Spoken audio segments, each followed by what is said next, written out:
Hi, very good morning. Thanks for joining today's session.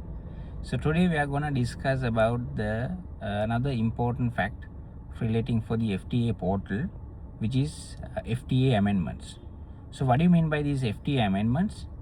So investors or a businessman, make sure after you are doing your registration, either CT corporate tax or a VAT registration, any kind of a legal document changes happen thereafter.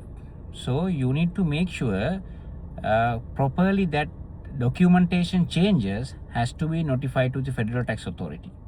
They are given maximum for 20 business days with effect from the date of changes. Example, if your Emirates ID been changed, if your passport been renewed, if your trade license been renewed, or your memorandum of association been changed, or an addendum in place.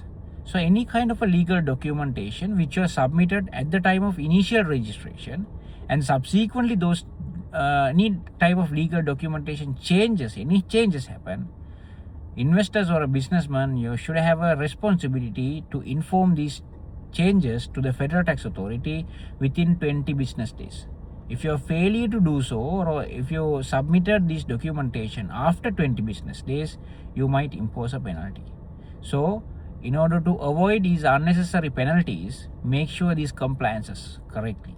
So better to request from your CT registration or tax consultant what type of documentation you have been uploaded at the time of initial submission, and make sure any kind of a changes happen in this type of documentation, you need to inform through a you need to inform to the FTA through a FTA amendment.